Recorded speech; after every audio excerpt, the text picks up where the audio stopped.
जय जगन्नाथ। नमस्कार दर्शक बंधु, आमर गवेषणामूलक ज्योतिष चैनल तरफ स्वागत। आम सब समय गवेषणामूलक तथ्य नहीं आसु विभिन्न विषय आम आलोचना करुँ। आज आउ एक विषय वस्तु आलोचना करवा सासु बहु मध्य अशांति हुए कहीं देखा जाउछि प्राय 90% ये समाज रे आमे देखुछु 90% घरे सासु बहु मध्य मतांतर मनांतर अशांति झगड़ा होउछि। कारणटा कौन? साधारणतः आमे साधारण हिसाब रे आमे कहबू जे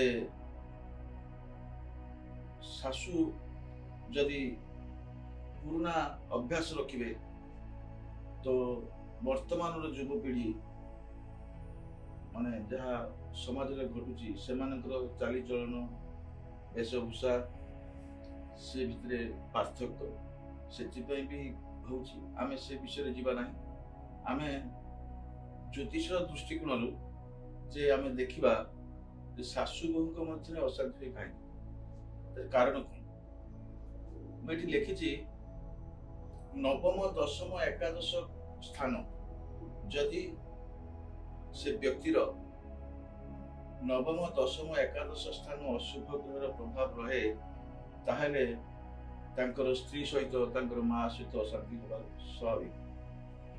से हिसाब से चतुर्थ स्थान जदि अशुभ युक्त बा दृष्टि रहे से क्षेत्र में तांकर स्त्री सहित तांकर निज माँ सहित शांति मनांतर सृष्टि हो। ज्योतिष शास्त्र रे चंद्र जदि राहु केतु अथवा शनि युक्त बा दृष्टि रहे ता मध्य देखा जाउछि जे सासु बहु मध्य अशांति होछि।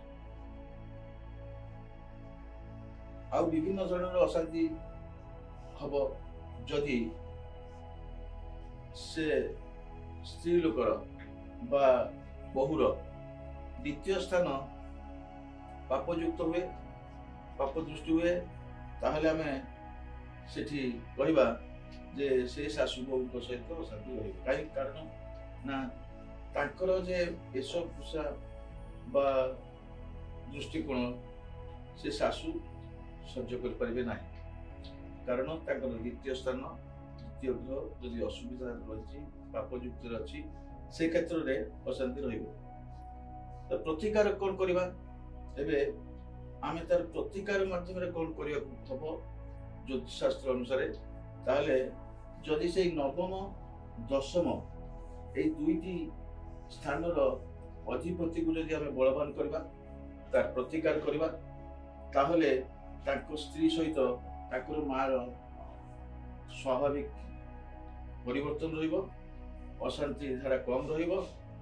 से क्षेत्र में आमे कहबा नवम दशम ग्रह जे अछि तार प्रतिकार विधान करंतु, रत्न धारण करंतु, से ग्रहर बीज मंत्र जप करंतु, से ग्रहर अधिष्ठात्री देवादेवी पूजा करंतु। ता छड़ा जदि से स्त्री ताकर स्त्री बा बहु प्रत्येक शुक्रवार हलदी कुंकुम तिलक धारण करेंगे से क्षेत्र में किसी प्रभाव पड़ो, सुविधा हम। सासु बहु मध्य अशांति कमिब। लक्ष्मी नारायण को पूजा करने दरकार। शुक्रवार कारण हूँ शुक्रवार दिन ही करने आवश्यकता अच्छी। हलदी कुंकुम तिलक धारण करने सहित लक्ष्मी नारायण को पूजा करेंगे। गोटे हांडी भितर कुंकुम घृत दीप जाइबे एवं धला वस्तु दान करें। देवी दुर्गा को पूजा करने उचित।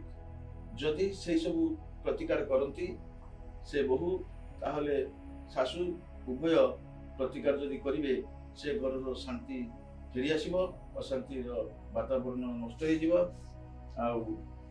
ग्रह हिसाब से आपण प्रतिकार करि परिबे नवम और दशम अधिपति ताहले आपण शांति रे घर मध्य रही परिबे, अशांति ठारू दूरे रहिबे। आज एई सासु बहुंकर अशांति विषय आम आलोचना कलु। आगामी सब्जेक्ट रे आम आसीबा आउ एक भल विषय वस्तु नहीं कि নমস্কার, ধন্যবাদ, জয় জগন্নাথ।